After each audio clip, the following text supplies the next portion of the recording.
Descente inopinée de deux ministres du gouvernement sur l'espace vert de Ruiho. José Didier Tonato du cadre de vie et son collègue Alassane Seydou de la décentralisation viennent constater l'insalubrité qui règne ici en Maître. Une alerte donnée par des images publiées sur les réseaux sociaux. Il y a des immondices partout, entassés même sur le gazon. La poubelle est pleine. Maintenant, c'est des sacs de déchets qui sont entassés sur les clôtures grillagées. Les images qui ont circulé montrent qu'on vient déposer, on vient accrocher à la clôture des sachets contenant des ordures ménagères. Donc ce n'est plus un espace de récréation, ce n'est plus un poumon vert, parce que c'est de ça qu'il s'agit. Ce n'est plus un poumon vert, c'est devenu un espace toxique pour la ville. Face à ce constat désolant, le gouvernement en appelle à la vigilance des autorités communales et locales pour la préservation de ce joyau. Ce que nous avons vu pose le problème du fonctionnement des organes infracommunaux. Les conseils de quartier, les conseils d'arrondissement ne fonctionnent pas. Lorsque un chef quartier constate que l'État a réalisé une infrastructure de cette qualité-là dans son quartier, il devrait en faire sa chose et veiller à son entretien. Parce que ça améliore la qualité de vie des citoyens. Je crois qu'il y a un effort à faire pour que ces organes-là fonctionnent. Nous avons donné l'alerte pour que les gens se ressaisissent, que les prestataires se ressaisissent et que la ville, qui est leur commanditaire également, prenne les devants pour mettre tout le monde au pas. Et nous sommes porteurs de ce projet d'aménagement des espaces verts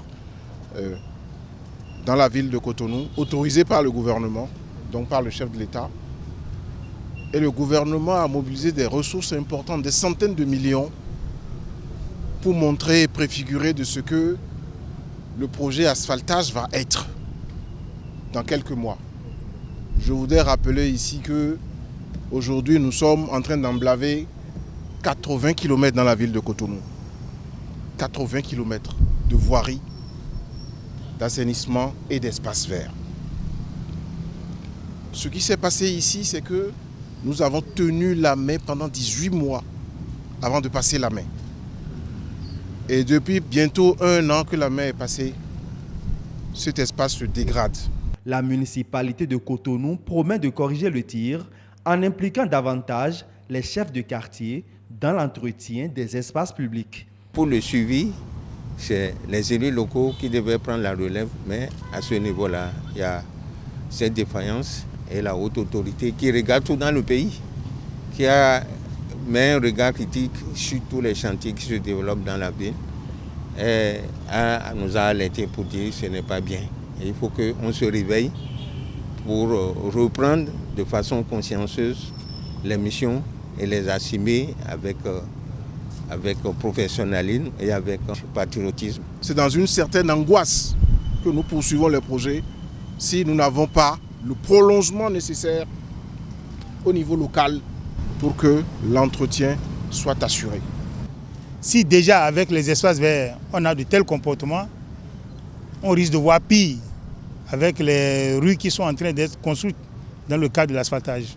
Le gouvernement a alors décidé de reprendre la main en ce qui concerne l'entretien de cet espace vert. Nous avons été instruits par le chef de l'État pour faire le point et reprendre la main jusqu'à ce que la collectivité locale, la mairie, soit prête à assumer ses responsabilités. Après Ruiho, cap est mis sur le marché Miserbo de Cotonou. Ici, l'exercice est le même, les instructions aussi. En ligne de mire, un meilleur entretien du terre-plein central aménagé.